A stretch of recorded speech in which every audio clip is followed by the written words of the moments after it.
今天给大家讲一部有关超自然的奇幻惊悚片。该片的剧情设定和构思非常奇葩，而结尾的逆天反转也着实令人震撼。试问，如果世间真的有神明的存在，那么它究竟长什么样呢？故事开始，在南非一个神秘又静谧的原始森林，护林员金姐和老田惯例闯了进来。他们平时的职责是巡查和取样，可这一次却出现了致命意外。金姐在使用无人机扫描路况时，监控里却猛然出现了一个人影，紧接着无人机便失去了信号。意识到森林里可能有偷猎者，于是金姐决定上岸去看看怎么回事。老田表示自己留下来继续巡查，然后1小时后两人再做会合。与此同时，在森林深处有2个野人正背着一架无人机，很显然刚才金姐看到的人就是他们。随后两人蹲下来开始设置陷阱，此目的是为了捕捉小动物用来充饥，而到处生长的蘑菇也是他们的食粮。不过在采摘之前必须戴上口罩，因为从蘑菇中会飘出一种孢子粉，这种粉末在森林里是极度危险的存在，一旦沾染必将会导致人体发生变异。只有等到孢子粉全部消散，他们才能将蘑菇摘下来带走。稍后时分，金姐没走多远便在森林里迷失了方向，还不小心踩中了野人设置的陷阱。看到锋利的木削已经贯穿脚掌，她只好呼叫老田前来救援。然而此时的男人正在某处采集信息，粗心的他并没有携带对讲机，眼见迟迟没有回应，金姐只好无奈地开始自救，而痛苦的叫喊也惊动了工作的老田。预感到同伴可能有危险，老田迅速回到了船上，但却因为紧张将设备滑到了水里，这下让他只能再想办法。这么精彩的剧情还得是在我更大屏的新笔记本上看，旧的联想拯救者我放转转上回收了1900多，像我换下来的旧笔记本、手机、相机啥的都会约转转工程师免费上门估个价，价格满意现场打钱，特别靠谱。总之听我的，二手回收认准转转 APP 就对了。另一边，金姐简单包扎了下伤口，然后颤巍巍地开始寻找出路。随着天色渐渐暗淡，一抹灿烂的红色出现在眼前，此时可怕的孢子粉到处都是，可不知情的金姐却毫无察觉。来不及思考太多，疲惫的她只好朝着光亮的地方出发。不久后，在尽头看到了一间小木屋，金姐便毫不犹豫地闯了进去。或许是身上有伤，有些恍惚的她开始猛烈咳嗽，不曾想竟咳出了一颗种子。刹那之间，金姐突然从梦中醒了过来，原来她在极短的时间内做了一个噩梦。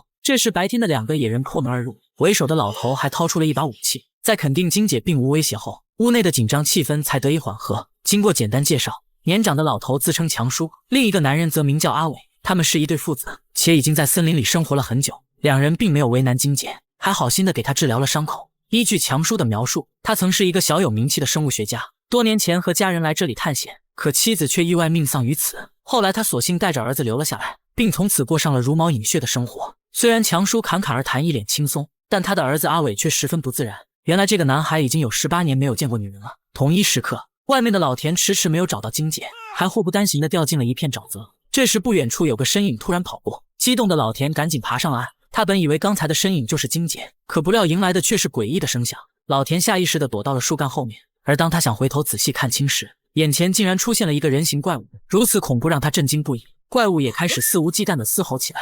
也不知道过了多久，跑不动的老田躲在了一棵树下，可此时耳边却传来了滋滋作响的声音。只是眨眼的功夫，老田还是成了怪物的一顿美餐。次日清晨，强叔检查完金姐的伤口，随即让儿子过来进行包扎。望着眼前从未见过的光滑身体，男孩本能地咽了咽口水。此时金姐因为疼痛陷入了昏迷，阿伟则偷偷抚摸了她的大腿。恍惚之间，金姐的手臂上长出了几朵黑木耳，紧接着她从惊吓中醒了过来，看到身上果然有奇怪的东西，她只好又忍痛拔下了它们。剧烈的疼痛让其又一次梦醒，原来这竟然是梦中梦。可就算是刚才的只是梦境，但身体的痛楚却依然还在。看到强叔两人去寻找食物离开了家，于是金姐赶紧再次呼叫老田。对讲机里的回复断断续续，听不清楚，似乎对方也遭遇了险情。其实仅仅是经过了1个晚上，老田的身上已经长满了真菌，而此刻的他也俨然成了一个怪物。为了能够尽快联系到老田，金姐在屋内找到了一堆枯草，然后点燃它们产生了浓烟。这一做法正巧被打猎的强叔看到，他赶紧带着儿子赶了回来，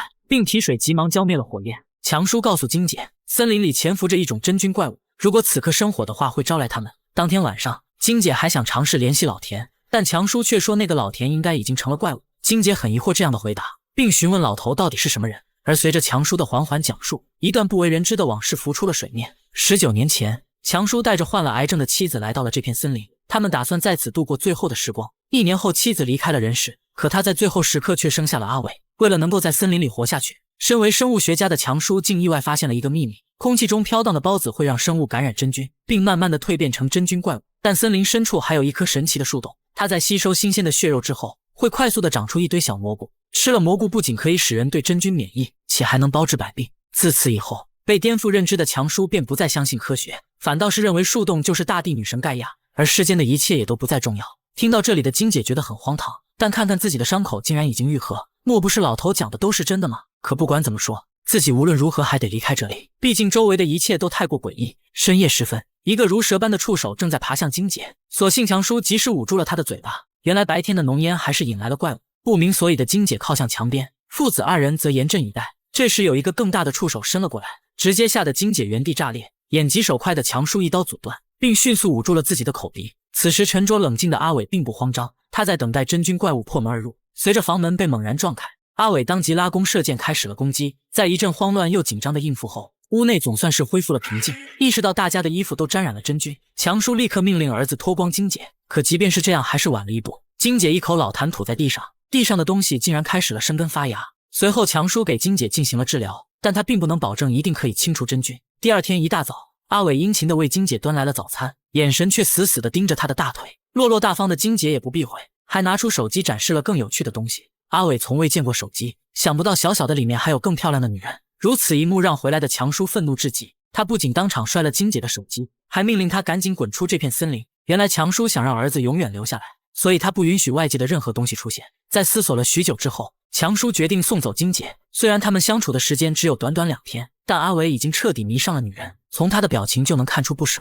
可面对父亲的威严，只能乖乖服从。金姐也想带着阿伟一起离开，不过显然强叔不会同意。在路上，金姐询问，既然这里危险重重，为何还要留下来继续生活呢？强叔说自己和阿伟已经适应森林，况且这是大地女神盖亚的恩赐，怎么能轻易的放弃神的庇佑呢？行至半路，金姐发现了老田的手电筒，顺着地上的足迹一路寻找，很快便看到了令人难过的一幕。只见老田已经和大树融为一体，身上还长满了各式各样的蘑菇。此时的老田还有气息，他用尽全力想恳求金姐了结自己。听清话语的金姐下不了手，可一旁的强叔却不含糊，他拿出一个弓箭塞进老田的嘴里，直接1秒钟让其变成了老参。然而悲伤的感觉尚未散去，森林深处却传来了恐怖的嘶吼。预感到不妙的强叔担心阿伟，于是丢下金姐朝着家的方向跑去。金姐见状知道自己走不出森林，也只好跟着他重新回到了木屋。当天晚上，金姐的耳朵里竟然长出了一朵蘑菇，她惊恐的赶紧抓挠阻止，却赫然看到腿上也长出了几朵。联想到同伴老田的遭遇，于是他恳求强叔救救自己。然而此时的强叔却充耳不闻，随即便独自离开了房子。无奈的金姐看向了一旁的阿伟，试图想从他这里得到帮助。单纯的阿伟根本不懂他的心思，仅仅是几句话便沦陷在了温柔之乡。不久后，强叔突然推门而入，金姐和阿伟则赶紧分开了彼此。两人低头整理着衣襟，丝毫没有注意到强叔失落的神情。原来刚才强叔又一次来到了树洞前，并虔诚地献上了自己的贡品。遗憾的是，这次树洞没有接纳东西，反倒是提出了极其苛刻的要求，否则以后便不再产出解药。强叔听后非常沮丧，而后又痛苦地瘫软在了地上。次日，强叔像往常一样给儿子投喂解药，但阿伟的心里却有了一个想法。他越过父亲，快速回到家里，然后对着屋里的金姐就是一吻。原来阿伟并没有吃下解药，而是用这种方法将其送给了金姐。回来后的强叔猜出了怎么回事，但他并没有拆穿儿子。在接下来的几天里，阿伟得到了前所未有的开心，他每天都和金姐黏在一起，亲密的举动像极了一对恋人。随后阿伟带着金姐去见了自己的母亲，此时的女人好像并没有死，而是和一棵大树融为了一体，就连她戴婚戒的手掌也变成了树枝。看到这一幕的金姐非常诧异，眼前的一切也再次刷新了她的认知。几小时后，两人开开心心地回到了小木屋，强叔也自然看到了儿子的变化。此刻的他心中有些愤怒，随即又想起了树洞的命令。原来那晚树洞提的要求是献祭阿伟，本来强叔并不打算这样做，但现在看来儿子似乎已经不属于他了，而金姐随时都有可能勾走阿伟。果不其然，趁着强叔凌晨提前起床的功夫，金姐则悄悄叫醒了阿伟。她想让阿伟带自己离开森林，并坚信外面的科技能够治好他们。然而两人还未行走多远，就被有防备的强叔堵住了去路。见此情形的金姐掏出匕首威胁，岂不料强叔却不顾危险顶了上去。金姐告诉强叔，这样囚禁阿伟是犯法且不道德的，她要带阿伟到外面的世界看一看，并让他成为一个真正的男人。深谙儿子性格的强叔也不慌张，他不仅搬出妻子的临终遗言营造气氛，还劝诫儿子一旦出去就会被金姐出卖。外面的世界人性险恶，环境复杂，所以倒不如留下来继续朝拜盖亚女神。届时只要进入极乐世界，那么想要什么就会有什么。一番洗脑言论让阿伟有些恍惚，不知不觉中又回到了父亲的怀抱。金姐见状也没了脾气，只好无奈地选择了离开。然而回去后的阿伟怎么也没想到，自己的父亲已经做了一个决定。紧接着强叔带着儿子来到了树洞面前，并要求他跪在地上祈祷。随着强叔一刀划向儿子的后背，阿伟这才意识到父亲起了杀心。滴落的鲜血唤醒了沉睡的树洞，直接伸出触手开始控制阿伟。此刻的天空刹那间变成了黑夜，强叔也准备好了给儿子致命一击。危机时刻，金姐赶了回来，并拉弓射箭阻止了强叔。原来他不甘心就此放弃，但也没想到强叔竟然已经变得疯狂。阿伟见状赶紧挣脱束缚，然后冲上去和父亲扭打了起来。在一番激烈的缠斗过后，强叔不敌阿伟倒在了地上。此时的阿伟没有狠下死手，而是留下父亲让其自生自灭。稍后时分，回到木屋的金姐突感身体不适，她弄来浴盆清洗全身，但已经附着的真菌还是滋滋作响。直到第二天醒来，金姐的全身还是长满了蘑菇。很显然这个速度超出了预期，也暗示树洞的确有一种神奇的魔力。意识到自己的生命即将被吞噬，金姐恳求阿伟了结自己的生命。虽然在感情上有些不舍，但阿伟最终还是送走了他。这下森林里只剩下了阿伟，但此刻的他已经被金姐完全开窍。几天后，阿伟来到了森林之外的大城市，并第一次尝到了汉堡和可乐的味道。然而就当他离开之后，桌子上留下的残渣却起了变化。只见真菌正以肉眼可见的速度蔓延。原来，阿伟才是真菌的传播者，而不是之前认为的孢子本身。